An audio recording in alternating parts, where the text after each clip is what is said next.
Good afternoon, everyone. Thank you all for being here. My name is Gabe Vitella. I'm the owner of One Guy from Italy Restaurants and Giorgio's Pizza, and I'm the 2020 chairman of the Lubbock Chamber of Commerce.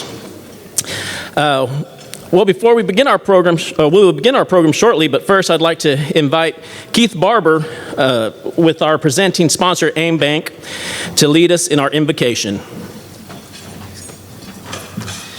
Thanks, Gabe. Eddie, it's been a while since we got to do this. It's awesome. I'll tell you one thing that I'm super thankful for is that my suit still fit, however many months later. So let's pray. Father God, we're thankful for the opportunity to gather in your name, Lord. God, we ask you to bless this meal, the hands that have prepared it, those that are serving it, God, and those that have put this event together. May you be with them in this time, Lord. God, I'm reminded during this season of when the storm came up on the disciples when they were in the boat with you, Lord, and the waves were coming and the boat was being swamped. God, and the disciples said, they woke you up and said, "Don't you care if we drown?" And you just stood up and told the storm to be still, to calm down, and it did, Lord. God, I pray that we know that you are sufficient and that we draw that sufficiency from you, Lord. So God, we ask now, today, that you would calm the storm. Father, I pray for the whole Texas Tech University system. God, the students, the faculty, the staff, the coaches, the student athletes. God, go ahead of them, protect them, keep them healthy, Lord. But I especially want to lift up the leadership that's here today to talk to us. God, may we all understand that the weight of the decisions that they have on their shoulders, that we know that they are doing what's best for so many people, God. And may you guide them through that, Lord. In Jesus' name we pray. Amen. Thank you, Keith. I've got to tell you guys, my heart as an entrepreneur or restaurateur, my heart's overfilled to see a room full of people eating. That makes me feel so good. All right, now please join me in the Pledge of Allegiance to our national flag and to our Texas flag.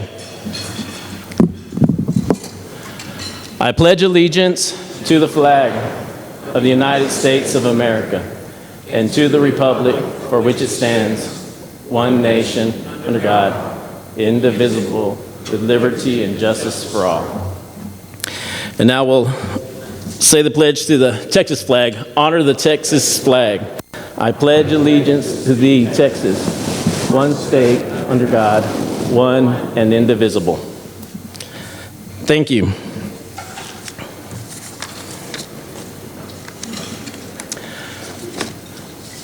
I'd like to now recognize some special guests that we have here today. From Senator Ted Cruz's office, Mary Owens, State Senator Charles Perry, State Representative John Frullo, Councilman Steve Massengale, South Plains College President Dr. Robin Satterwhite, Friendship ISD Superintendent Dr. Michelle McCord, and we will soon introduce our featured guests from Texas Tech. But for now, I'm so honored to recognize and welcome Chancellor Mitchell's wife, Dr. Janet Tornelli Mitchell, and President Lori Rice-Spearman's husband, Doug Spearman. Let's welcome them.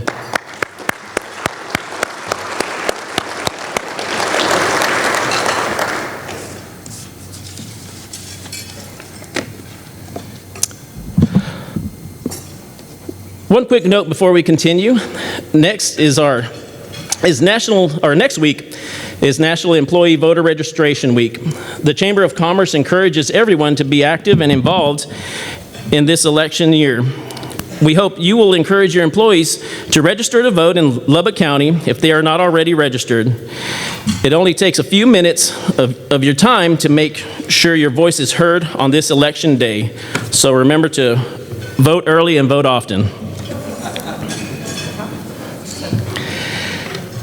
Today we are joined by Dr. Ted Mitchell, Chancellor of Texas Tech University Systems, Dr. Lawrence Schovanec, President of Texas Tech University, and Dr. Lori Rice-Spearman, President of Texas Tech University Health Science Center.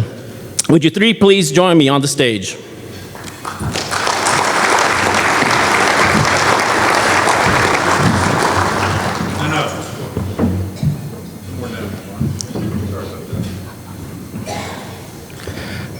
Thank you for fixing that for me, Chancellor.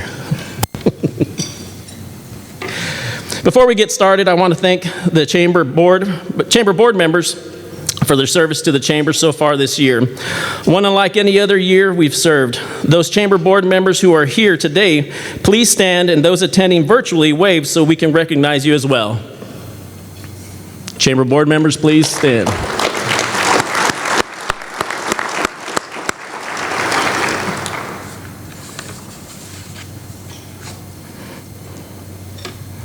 We had an excellent response from the business community in terms of sponsoring today's event.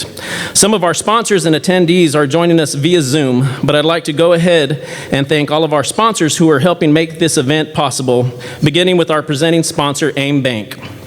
I'd also like to thank our diamond sponsor, our diamond level sponsors, Park Hill, formerly Park Hill Smith & Cooper, Star Care Specialty Health Systems, Texas Tech University System, Texas Tech University Office of the President, our platinum sponsors, Covenant Health, Happy State Bank, and Lubbock National Bank.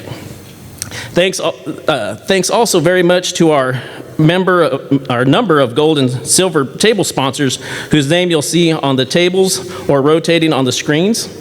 And last but not least, the Lubbock Chamber is grateful for our legislative benefactor, George McMahon Development. Please join me in thanking them.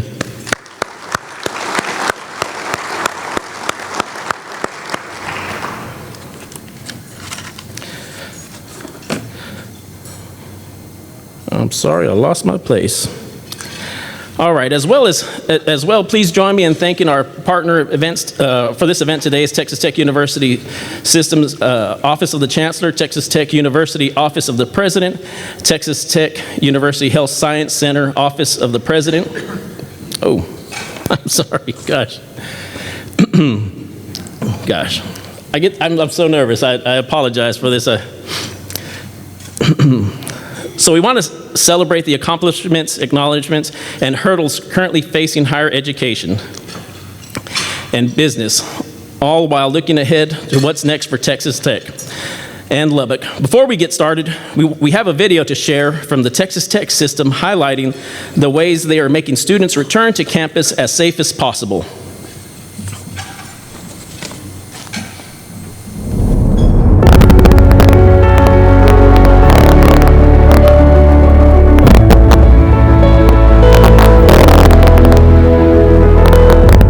Recent months have been difficult for all of us, but I am incredibly proud of the Red Raider community's response to the COVID-19 pandemic. The safety and health of our students has been our priority. But never more so than right now.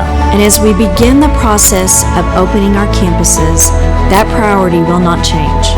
We are committed to providing you with the best campus experience possible, all while prioritizing the measures necessary to keep the entire Ram family safe and healthy.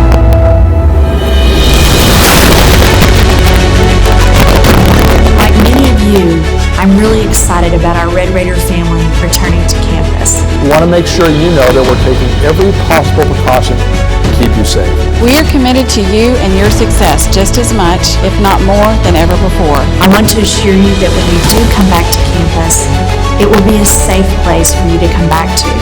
Our Texas Tech commitment is to do everything in our power to keep you safe and healthy, provide a world-class education, and a college experience that is unrivaled. As the Ram family, we pride ourselves in taking care of our own. What makes Texas Tech so special is its people.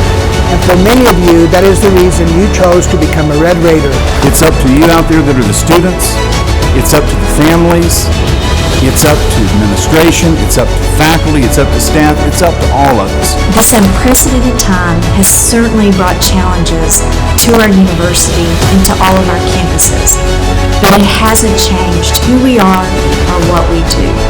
We can't wait to see you in person for the fall semester. Go Rams! My friends, the Brass Rider, and Raider Red and I can't wait to welcome you to our magnificent campus this fall. Welcome, Texas. This is a time that we are all going to choose to be sacrificial and not selfish. We're going to do that as a university system. We're We're going to do that as individuals. We're going to do that to take care of one another.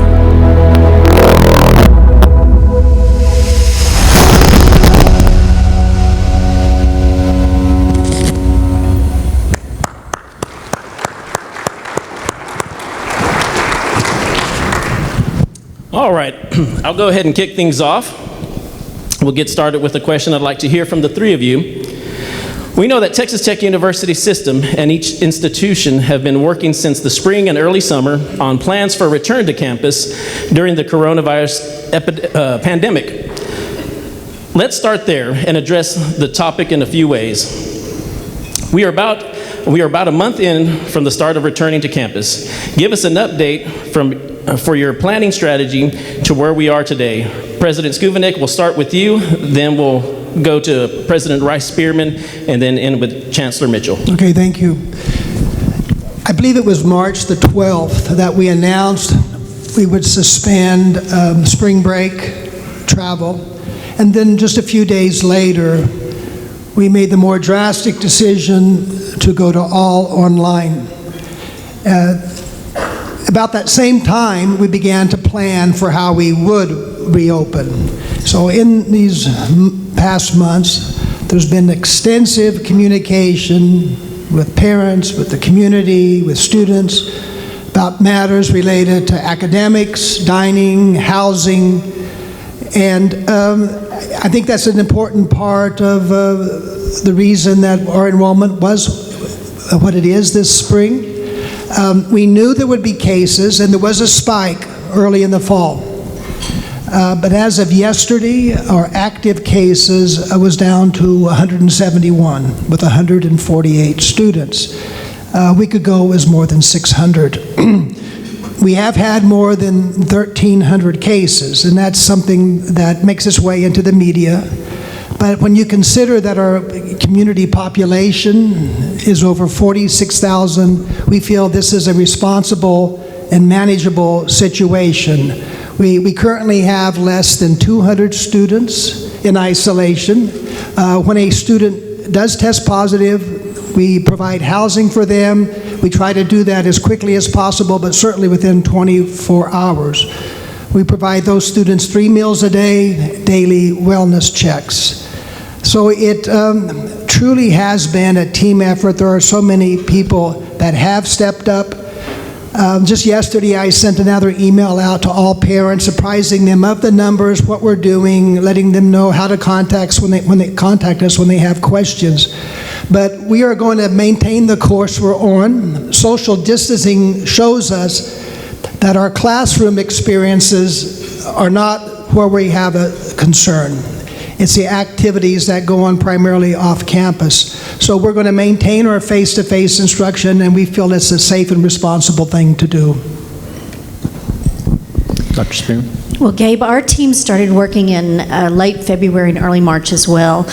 For those of you who may not be aware, our university stretches across 6 campuses from Amarillo down through Lubbock, Abilene, and over to the Permian Basin. And so we had to establish a multi-campus team that could respond to the healthcare needs in all of those communities. In addition, we support a consortium of over 54 clinics and rural facilities. So we knew we had a challenge ahead of us to make sure that we were serving those communities. First and foremost, we wanted to ensure the health and safety of our faculty and our staff, and we knew that if we took care of those individuals, they in turn would take care of our patients and our students. Initially, some of our students had to come out of their clinical experiences. We were able this summer to get everyone back into their clinical experiences, and we started bringing students back to campus this summer as well. We're happy to report today that all of our clinics and all of our communities are fully open and at 100% capacity. One of our new exciting ventures that came out of the pandemic is our pivot with telehealth and how that's going to impact how we move forward. Our students are coming back to campus. About 50% right now are on campus having clinical experiences, particularly in gross anatomy, our clinical simulation center, and we're making sure that they're getting back into those clinics and hospitals across the United States. So we feel like we're in a good, stable position right now. Good. Thank you. So Gabe, number one, you did a great job up there. Don't be nervous. I'm used to asking people if they want ranch or marinara. That's Yeah, well, in these bark loungers that we put up here to sit in, before it's all over, I'm going to be asleep, so you're going to have to wake me up when it's my turn to talk. So somebody asked Vince Lombardi one time before season if he hoped the Packers were going to do well that year, and his answer was classic. He said, "Hope's not a strategy." And if you look at this virus, 1 year ago, this virus had never been inside a human body. So when this thing came roaring through, we started having daily meetings because we knew that this thing was going to roar through and that we had to be as prepared as possible. And the problem with it is you're trying to prepare for something with only partial information. So at any given time, we had limited amounts of information, and we were everybody in this room was having to make decisions based on limited data. The folks in Austin were having to make decisions based on limited data. We know a lot more about this now than we did back then, but we were preparing already when everybody went online back in the spring. We were preparing then to be coming back in the fall with at least some face-to-face experience and some sense of normalcy for our students. The problem is, and you know, there's been this huge debate in higher education ever since this thing started about whether or not to reopen in the fall. The issue with that, though, is really twofold, specifically for us. Number one, first question is, when is this going to be over? And of course, the answer is, we don't know. So because we don't know, we have got to make sure that our strategy goes ahead and we start living as much of a normal life as we can. So you can't say, well, it's going to go on one more semester, two more semesters. We don't know how long it's going to go on. So everybody keeps talking about getting back to a pre-COVID point. We may never be at a pre-COVID point. So guess what? We've got to live our lives. So we've done everything we can to, as much as we can, plan for scenarios, realizing that you can't plan for every scenario. The blessing we have is we have 2 health-related institutions within our system. So these daily meetings always include medical people to have those conversations with it. The second problem of just letting this thing linger is, who is most disadvantaged by not opening your schools? And it's the students in general, but in particular, it's the inner city urban students. It's the lower socioeconomic students, and it's the rural students. Why is that? Because of lack of access to broadband. So the students that within our system we're focused on in many ways the most are the ones that are the most disadvantaged by us not reopening. Ross Ramsey had a great article in the Texas Tribune in April this year where he was discussing broadband in the state of Texas. And only 64% of our citizenry currently has access to broadband. So as we look forward, and we'll talk about this in a minute, as we look forward to things in session, what we look forward to doing and working with our delegation is getting things like that addressed. And this gets back to the things that we've talked about for so long. The rural areas of the state in general, West Texas in particular, this is the driver of the state's economy. And yet, because it's sparsely populated, because in these westernmost 108 counties, we only have 15% of the population, there's a tendency for people in Austin to focus on those counties that are heavily populated, but we've constantly got to remind them that it's these counties out here that are driving not just our local economies, not just the state's economy, but to a large extent, the nation's economy. And we've got to take care of the people out here. Thank you. As many challenges as we've all seen, what are some of the positives that each of you have seen from your universities during the past 6 months? President Rice-Spearman, we'll start with you and then move over to President Schovanec and then Chancellor. So while we're talking about a pandemic, and I certainly recognize that it's been a challenge for many of our citizens, For our university, we began to thrive through the pandemic because we had strengths and momentum going into the pandemic that really allowed us to pivot quickly. So first, I want to talk a little bit about telehealth. Prior to the pandemic, we were doing about 4 telehealth visits a week across all of our enterprise. Now, in the middle of the pandemic, we're doing 1,200 plus visits a week, and that's a 30,000% increase in telehealth. And the good news about that is while initially we had some apprehension about quality and access, what our contingency is telling us is this is what they want. AAMC just posted a survey that they had conducted, and there was a 94% approval rating with the experiences that individuals are having with telehealth. So we are confident that we are going to continue to pursue a comprehensive telehealth program across our university.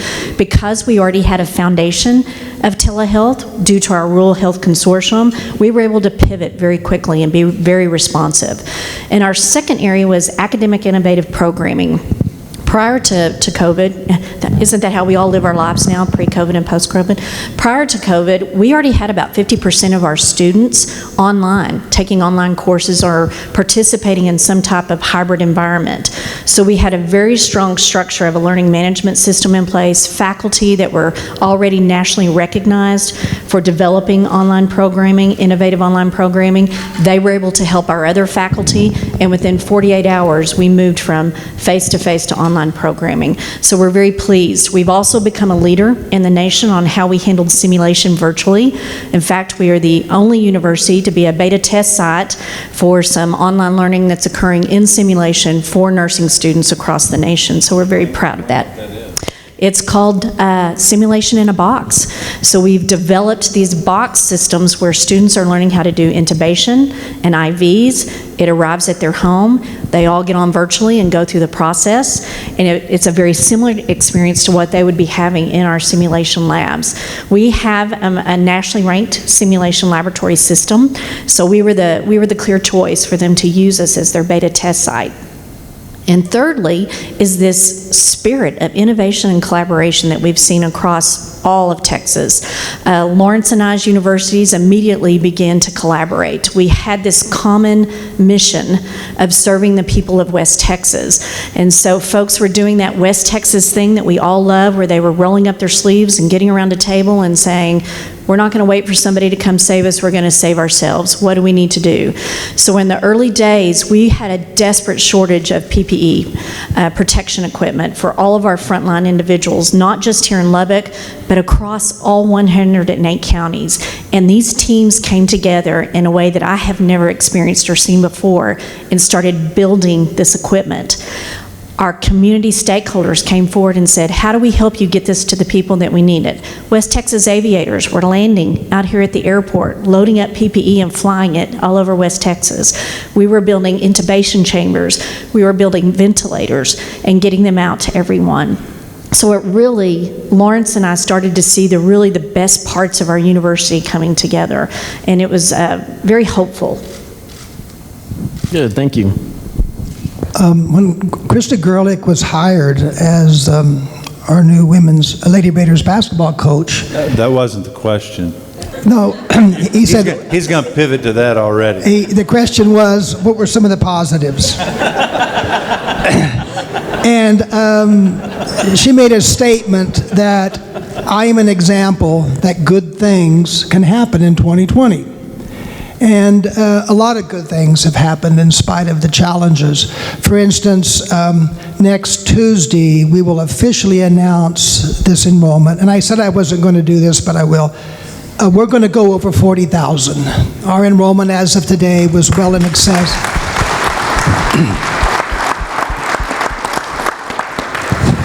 I also said I wouldn't say this, but yes, Kent Hance, we went over 40,000. But more importantly than that, this year, in spite of the difficulties of that transition to online, our graduation rate at Tech was an all-time record. It's 63-point-some%. That's 4% above where it was 4 years ago. Our retention this year was an all-time record. 88% of our freshmen who started last year are back. 5 years ago, that was 80%. I think that really speaks to the wonderful job that students did in adjusting and faculty did in accommodating them. On the research side, it's important to us that we meet certain metrics that allow us to retain our status as a Carnegie Tier 1 research school. And those two metrics that matter the most are research expenditures and Ph.D.s awarded. This past year, Tech awarded a record number of Ph.D.s, 390 some. 5 years ago, that was around 300. We also had a record in research expenditures, over 190 million.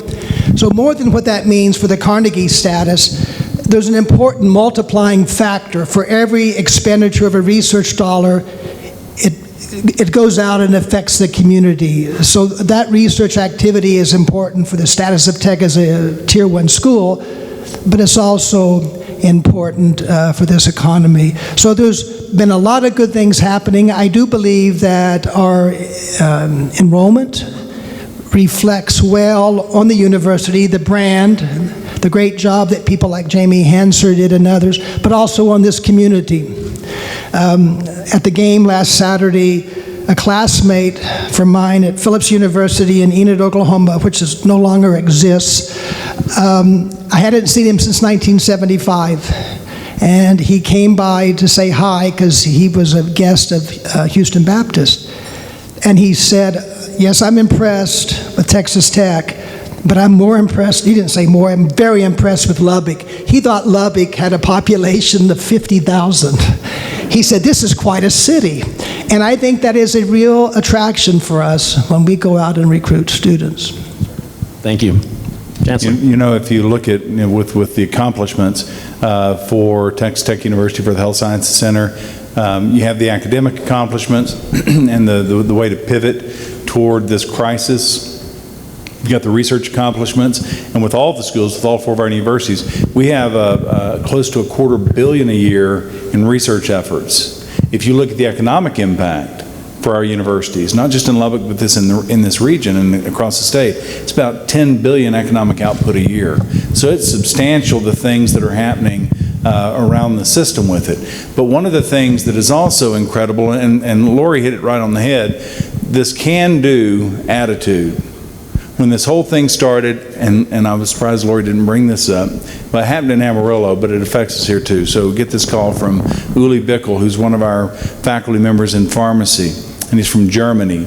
And one of the biggest issues early on in doing the testing for coronavirus was the culture media that you have to have, the viral transport media, the liquid, the gel that you have to put this stuff in to transport it. And that was the rate limiting step for not being able to do enough tests around. And I get this call from Uli. He says, hey, Ted, you know this VTM stuff? Yeah, he goes, we can make that. What do you mean you can make it, Uli? We can make it. I went on the CDC website. We can make this stuff. If we get the ingredients, we get this, we get that. So the next thing you know, our School of Pharmacy is making viral transport media for this region. The word gets back to the governor's office. We get a call from the governor's office saying, hey, we hear you guys are making viral transport media. Is there any way you can help us over here in the other part of the state with this? So as a consequence, we started producing this for the entire state. And we've now at this point made over 250,000 doses of viral transport media for the state. They didn't ask us to come over and work with the other health relators to teach them how to do it. They just said, can you guys out there in West Texas, can you all make this for everybody? But I'm telling you, it's that type of, if there's a problem, you don't wait for somebody to come help you. You jump in and you help yourselves with it. And if there's the silver lining to this cloud, has been watching the way people respond. That's exciting. Gosh. Did you like my German accent? That was really good, yeah. Get to the chopper! That's my other German accent. All right. 5 to 10 years from now, what are some of the lasting positive impacts that you feel your universities and systems overall will have benefited from due to the COVID-19? Chancellor Mitchell, you go first, and then we'll go over with President Rice-Spearman and then President Schovanec. Well, they've alluded to this, but if you look at things like online education. That's something that technology has been slowly growing in that area.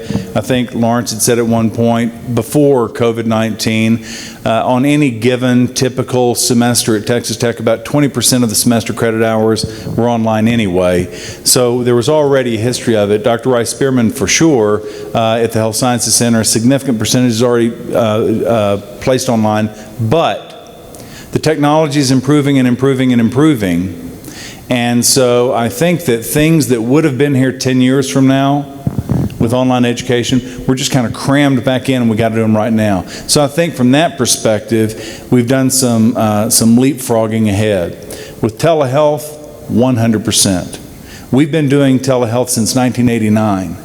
And we've been doing it exceptionally well, but we've been doing it primarily because we take care of the Texas Department of Corrections prison population in West Texas. So we have great experience with it, but the problems that you had with telehealth, you had problems with reimbursement, and you had problems with the Texas Medical Board as far as how you could do telehealth. And we've been working diligently for years on getting over hurdles like that. So what this illness did was, it made it a necessity now to get those areas addressed. So they have been.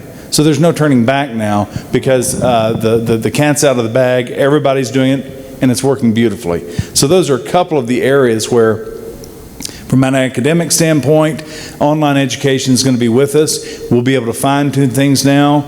Telehealth is with us. We'll be able to fine-tune things now. But a challenge with that is going to be making sure that our students, that the folks that we serve, have access to broadband as we move forward. So 50 years ago, a group of very wise gentlemen got together and said, let's put a medical school out in West Texas. And a whole slew of people came forward and said, won't work, can't happen, it can't be done out here in West Texas. So we just celebrated our 50th anniversary. And I feel like we're there again because I am confident that our Health Sciences Center is going to transform healthcare through innovation and collaboration. And the lessons that we're bringing out of the pandemic are what is going to bring us forward. So now we are the largest Health Sciences Center in Texas. We produce more graduates than any other Health Sciences Center in Texas. We have 40+ academic programs, which means in depth and breadth of programming, we are the largest in the United States. We produce more telehealth initially than any other health sciences center did. So we have 5 very strong schools, and we are the only university that's aligned with a veterinary school. So we're in a very unique position within this nation to transform healthcare. So our team is pivoting to focus on transforming healthcare, and so that's what we're going to do moving forward. We're going to take these lessons and we're going to start doing some pretty incredible things. Ted has mentioned the important role that online learning will continue to play, and we've seen that. At the same time, I think what we've learned from this is that nothing will replace the face-to-face experiences. Students choose a university because of its culture, and the culture is the people. So when we get back to some sense of normal, and we've already started this messaging, we are not going to turn into the University of Phoenix. We are going to emphasize face-to-face personal interactions. At the same time, we have learned that there's a place for it. This past summer, we were 100% online for summer 1, almost all online for summer 2, and we had record enrollment. And why was that? We had seen summer enrollment dropping over the years, and we were wondering, how do we reach the students? Well, most of them do go home. Instead of taking a course at a community college, they'd rather take it from Tech. Issue was price. We changed our pricing structure. We didn't charge campus fees. And we saw the enrollment went way up. So I think what we've learned from this is that universities have to be more flexible in their pricing and adjust to what services students really do avail themselves of. And there is a place for online, but nothing will replace the human connection. And Lori has also talked on the issue of collaboration. We've seen that we could have been doing so much more of that all online. all along with HSC, but also with other partners in the community, the city. We work together in a way we never have before, and I see no reason that would ever be lessened going forward. Thank you. We're going to stick with the positive theme, and one of the great things that came from the COVID-19 pandemic was the appointment of Dr. Rice-Spearman as the 9th president in the history of Texas Tech University Health Science Center. President Rice-Spearman, could you talk a little bit about your interim president tenure, how it began leading Texas Tech University Health Science Center through the COVID-19 pandemic and becoming president, and where your vision for the future as the new permanent president of the university? So when I was asked to step in and serve as the interim president, I had been serving as the provost for the university for 4 days. I like to tell this story. And really the focus initially was for me to maintain the wonderful momentum that then President Mitchell had developed for our university. We were in a place of great strength as a university, and his marching orders to me were don't let anything stop, don't let anything slow down, don't hit the pause button on anything. So our mission, our statement, all of our attention was focused on momentum and maintaining that momentum. And then as we began to navigate through the fall and into the early days of 2020, we began to see what was happening on the West Coast, over in the Seattle area, as well as the East Coast in New York, and we knew it was coming. Being here in the central U.S., we knew we would be one of the last ones, but we knew it was coming, and it really afforded us a great opportunity to begin planning and really building teams. And we knew we had a complex campus, over 5,000 students and over 5,000 employees, and we serve a great swath of the state in managed care. So we knew we had to develop a very deep and comprehensive team. So that's exactly what we did. That team comprised of 60 people that got on a huddle every day, and we knew we were going to have to be honest with each other. We were going to have to be flexible, and we were going to have to be able to move quickly and make quick decisions. We knew that the situation was going to be different on every one of our campuses. We likened it to whack-a-mole. About the time we would get the Permian Basin settled down with a great big infection in our nursing homes there, we'd get things settled down, and then the meat packing plants blew up in Amarillo.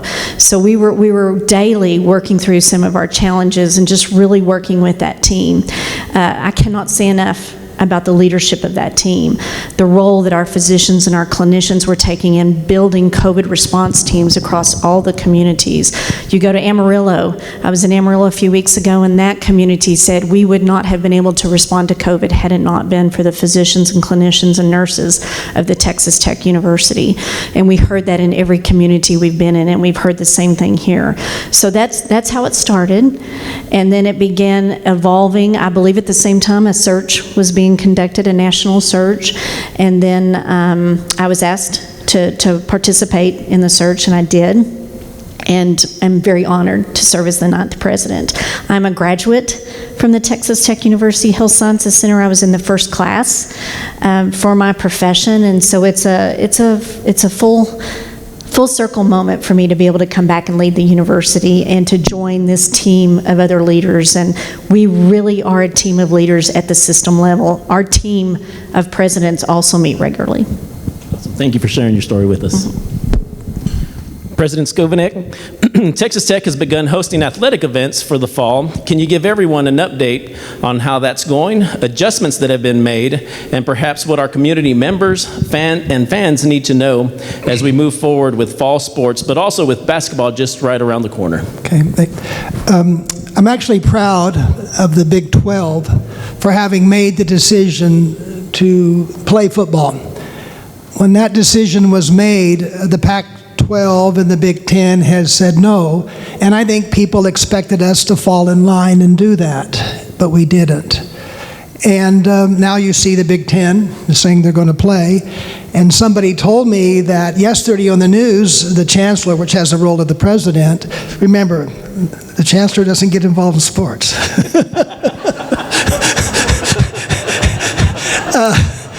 Said they cited what we said here at Texas Tech as to why they were making that move to play football. I thought that's good.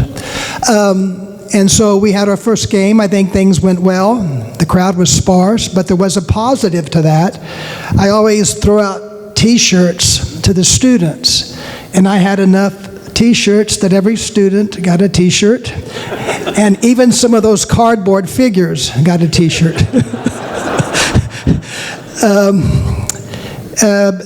So basketball is going to proceed. We've had some cancellations in soccer, and volleyball will be picking up. We know there's going to be challenges, but I think it's so important that we get back to doing these things. I thought the environment in the game was well managed. Kirby and his team did a good job. The score was a little bit closer than we wanted, but that made my wife happy because my son coaches for Houston Baptist. But sports athletics are important, and I'm glad that we're moving forward, and they're doing a good job. Amen to that. The last legislative session was historic for Texas Tech Systems and its universities, with the addition of the School of Veterinary Medicine for Texas Tech University and the Woody L. Hunt School of Dental Medicine for Texas Tech Health Science Center, El Paso. Chancellor Mitchell, can you elaborate on the strategic priorities that will be in place going into the 87th legislative session? Well, this session, as you know, is going to be very, very different than previous sessions because of the economy.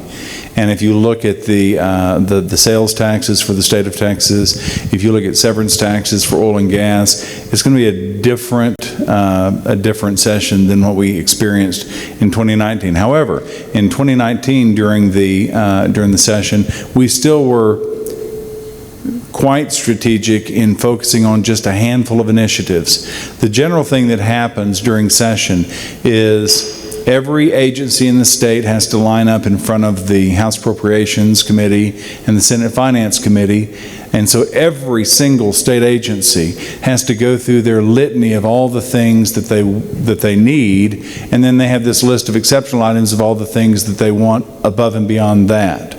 And what happens is, if you listen to these things when you're down there, they're all great ideas. They're all important things, but there's a finite amount of money. And so if you think about the current budget that we're operating under for the state of Texas, like the face of a clock, if you look at it like the face of a clock, from noon until about 4:30 on the clock is K through 12 public education. From about 4:30 till close to 8:30 is all Health and Human Services, Medicaid. From about 8:30 up until 10 o'clock is higher education, and everything else is from 10 to 12. Highways, safety, everything else. And what has happened is, year in and year out, K through 12 is taking up a larger percentage of the overall budget, as is Health and Human Services. So the elected officials down there are put in a really tough spot, because we all come down there with these large lists of things that we want. So during this past session, when we went in and had limited our asks for each of the institutions, we raised a lot of eyebrows by doing that, but I think in a good way. So going into this session, I was telling everybody, I've been using the phrase, this is a no money session.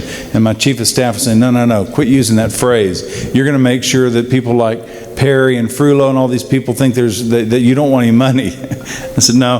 He said, this is going to be a financially focused session. So this is going to be a financially focused session for us. We actually want to come to the state this year with a list of things that can help the state's budget. So I'll use as one example, our chief auditor, in working with the other chief auditors of the other systems in Texas, has found that there are a lot of audits that we do where we spend hundreds and hundreds and hundreds of hours just at Tech on audits that have been put in place because of laws from the early 90s that are no longer necessary. So we're going to try to go in and by going through our own system and looking for ways that we can improve efficiencies, take it across the other systems, so then say this is the way the state can help save money. Partly with that is Midwestern State University. So Midwestern State University is a wonderful liberal arts university in North Texas. I found out Wichita Falls is in North Texas. It is not in West Texas. I made that mistake. It's under the Red River, folks. It's in North Texas. So don't make the mistake that I did by telling them they're West Texans. Of course, we have our people in El Paso. They say everything to them is East Texas. That's a different story.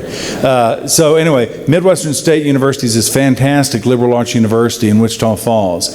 And if you look at the state right now, there are 6 university systems in Texas. UT, A&M, Texas Tech, University of Houston, North Texas, and Texas State. There are 4 universities left in the state of Texas, public universities, that are not aligned with a system. Midwestern State, Texas Women's, Stephen F. Austin, and Texas Southern. So we've had talks back and forth for the last year and a half with folks at Midwestern State, and for them it makes sense to join a system. And we can talk about the strengths of systems in a minute, but it makes sense for them to be part of our system. The students they have are very much like students that we have down here, and for us, it's a natural, they make kind of a natural ally. We all had this conversation in 19 about the fact that because we have a smaller percentage of the population out here, we all have to work together. Lubbock, Amarillo, Wichita Falls, Abilene, Midland, Odessa, we have to work together in order to make sure that we all get our priorities carried over the finish line. So our priorities for the state this year will be trying to make sure that we keep the funding we can for the things that are vital to us, formula funding for students, formula funding for research, et cetera, but then actually help trying to work with the state on ways the state can save more money. One of the ways they can is by having Midwestern State join us. Thank you. Presidents, anything you'd like to share about your priorities for your universities? Go ahead, Lori. A priority for our university will be ensuring that we get broadband out to these communities. For us, moving towards a comprehensive telehealth program that includes both telemedicine, telecounseling, teleservices, teletherapies. We're wanting to partner with personal medical devices. It's going to be critical that our rural communities have broadband access. So that's something that will be a priority for us. In addition, we're wanting to build a very strong research infrastructure. We're going to be working closely with the Innovation Park. I see Dr. Heppert here, who's the Vice President for Research at Texas Tech, and also with the City of Lubbock and with the Innovation Hub, and we are very excited about what that means for our university. So those will be our priorities. We understand that it will be difficult, but among our non-formula items, the one thing that we have to really make sure we protect would be the funding for the Texas Tech Vet School. We're very appreciative to Senator Perry and Representative Frullo for all they did to make that possible. The vet school is moving forward with a lot of great momentum. There'll be a press conference next Tuesday announcing another significant achievement. And so we just want to make sure that that funding is in place for it to open with its first class in the fall of 2021. 2021. Oh, we're in 20 right now. Chancellor Mitchell, you mentioned Midwestern State University partnership was one of the priorities for the system in this upcoming legislative session. What more can you tell us about this partnership and perhaps some of the strengths that you feel Midwestern State University would bring to the system? Well, if you look at one of the things that you find in Austin is you do have some strength in numbers. And so by having an additional university within the system, it just gives you a little bit different seat at the table for things in Austin. But much more importantly, what it does is, again, if you look at the students they have there, they draw from an area that would be very similar to what we would have in Lubbock or what we would have in San Angelo with Angelo State University. It's a liberal arts school. They have wonderful pre-professional programs. So if you look at things for nursing, if you look at things for what we used to call allied health sciences, the health sciences, physical therapy, they've got radiation technology, they've got some things we don't have. And then they also have a wonderful pre-med, pre-pharmacy program. So for us as a system, it's fantastic because you're getting another partner coming in that it becomes a feeder to programs that we have here. In addition to that, it becomes wonderful for them because they can use their affiliation with us as a recruiting tool for their students. For them as well, one of the things that we've worked on for many years is our bond rating. Our university system has a phenomenal bond rating. So when we bring on a university like Midwestern State, they can renegotiate all of their debt using our bond rating and save significant money. When Angelo State joined the Texas Tech system, they saved upwards of $1 million a year just in interest by redoing their debt using our bond rating. So it's huge for Midwestern State, which means those are funds that can then be utilized for student things. And so this is a win-win-win. It's a win for Midwestern State and their students, it's a win for the Texas Tech system, and it's a win for the state of Texas. Thank you. President Schovanec, you kind of brought up the student enrollment and how it's shaping up across the systems for the academic year. Would you elaborate on that? I think since we've achieved that target that was so embedded in the kind of the psychic of our alumni in the community, we'll think very carefully about how we move forward. 80,000 by 2030. Yeah. Oh, actually, our strategic plan for 2025 says 44.5. But I think we need to also look carefully at our 8 regional sites around the campus and decide where we have opportunities there, where it makes sense to invest in those. Obviously, we'll be focusing on our increased presence in Amarillo with the vet school.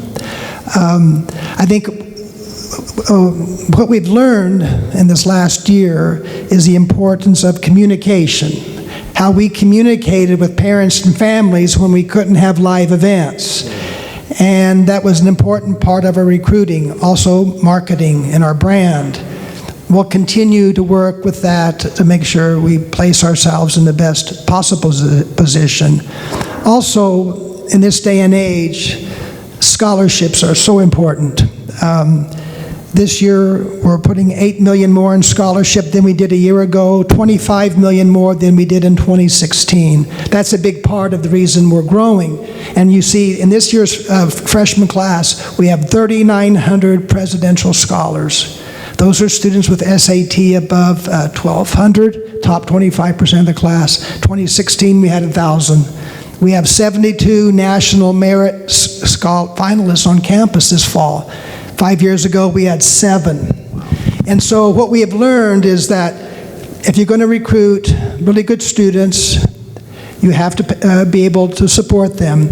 But also we have an issue of price. We started a new program this year called the Matador Scholarship that will provide support for students of need. That's a big issue, especially as we address the large first-generation population we have. So we'll be looking at the demographics of our student body, making sure we're recruiting quality students who will succeed, but also providing opportunities for those who might not otherwise have access to a college education because of cost. Thank you. President Rice-Spearman, same question. Well, we're excited. We're also celebrating record-breaking enrollment as of today. We always wait till the 12th class day, but we're at 5,300, which is a great number for us. If you've been listening or watching any of the trends across the United States, what Lawrence and I are experiencing in enrollment is not the case for most universities, and so we think, again, COVID has shone the light on the role and the mission of healthcare through the pandemic, and so we've seen an uptick in enrollment there, and we're excited about that and what that means for our university. Chancellor Mitchell. What was your question? I missed it. Talking about student enrollment and just elaborating on it. So for the system, across our system, we have about 56,000 students enrolled in our 4 universities. If you look at Angelo State University, when they joined the Texas Tech system, they had about 6,000 students. Now there are over 10,000 students. If you look at the Health Sciences Center, as you'll recall, it used to be one of just our regional campuses. And so, as you mentioned earlier, they've got the dental school that will be opening with students coming in 2021. They've got the med school that continues to grow. They've got the nursing school that is growing. They've got a biomedical sciences school. So their focus is primarily on the metropolitan area around there in far West Texas, but they actually bring in students from all over. So for us, and Lori just mentioned this, if you look at enrollment in college nationally, the trend's been about 3% down per year for quite some time.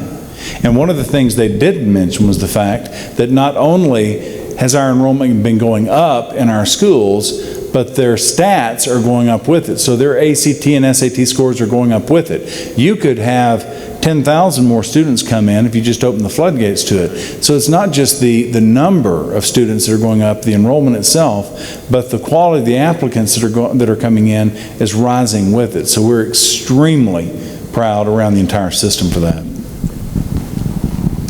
Are there any projects across the campuses that you'd like to provide an update on?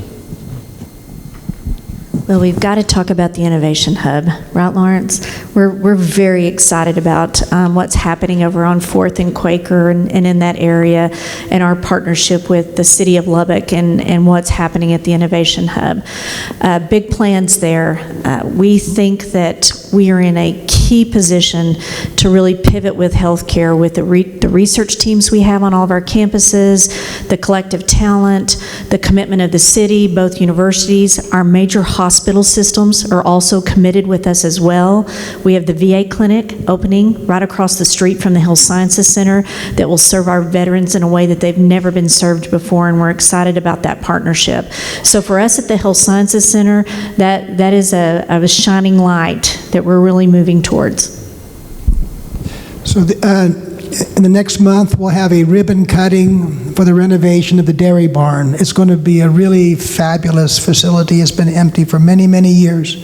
Later this fall, we'll have a ribbon cutting for Weeks Hall there on Broadway. That's been empty for about 30 years. We'll proceed with phase 2 of the Machen Theater. That's a $43 million project. Last year, we did open the ESB2 with the TRB support. That was a $90 million project. The board gave us approval last year to begin planning for a new academic sciences building, which will be there in the core of campus. It'll be a massive project, about $90 million. That's been put on hold because of COVID. We actually suspended a lot of capital improvement projects as we dealt with the budget issues. There are plans to renovate Holden Hall, move engineering in there, and then Kirby continues to work on support for the South End Zone and a new football training facility. So there's a lot on the table. Chancellor? Well, for us, if you look at the big projects for us, we want to make sure that as we roll into the next session, that we do things, as I'd mentioned earlier, to help the state's budget with things. And what we're doing is we're going campus to campus to campus. Instead of looking at just new building projects, we're looking to see if we can't spend some of at the point in time that we get funding for buildings from the state, which is probably going to be several years down the road, but really using it to renovate current buildings instead of just building more things. So we're really looking internally to see the things that we can do to basically shore up what we have everywhere. We've been growing at just a breakneck speed for a long time, and we're just going to shore up the things that we have. And that's one of the messages that we want to take to them in Austin. Thank you. In the time we have left, please describe what is the strength of the system and how does it impact our community? Well, if you look at our system, we like to keep things simple. Abraham Lincoln, when the Civil War broke out, he went through a series of generals that were great at organizing things, but would never focus and get the job done. Ulysses S. Grant came in, and he wasn't much of a thinker, but he had a real simple philosophy, a real simple strategy. You find where the enemy is, you get to him as fast as you can, you hit him as hard as you can, and then you move on. And Texas Tech, our system is large enough and unique enough that there are things that we offer the state that others can't. But we're small enough and cohesive enough, getting along with one another, that we operate as one effective unit. And so I think if you look at our system relative to our friends in other systems, we have a tremendous advantage that they don't. Presidents? I would say the great sense of collaboration. We like each other. We get along very well. We share certain common values and goals. And it's a great team to be part of. A real strength of the system is the president's, and with the appointment of agree. Lori, there's been a real upgrade at HSC. So that's a good thing. Thanks, Lawrence. Oh, I would agree with Lawrence. The support that we feel from the system, and from day one, really getting through COVID, has just our team working together and being able to call each other and bounce things off one another. Suzanne Shipley, also at Midwestern, has been a part of our team, and just having that camaraderie and that communication and really working through challenges and listening. It seemed like we were all at a different stage throughout it, and figuring out what worked and what didn't work, and our willingness to share those lessons learned from when things didn't work and when things went well was just critical. So we feel very fortunate. Thank you. Well, I'm afraid that's all the time we have for today. Thank y'all so much for coming out and updating the business community today on this very important component of our economy, community, and culture. Both today and moving forward, we appreciate your leadership at a time that is now more than ever. The Lubbock Chamber of Commerce thanks all of you for your partnership and friendship, and thanks again to AIM Bank and all of our sponsors, and all of those who are attending both in person and online. And I would like to mention that Leadership Lubbock is zooming in with us, and we want to thank them for being with us here today. Thank you all for being here, and we're adjourned.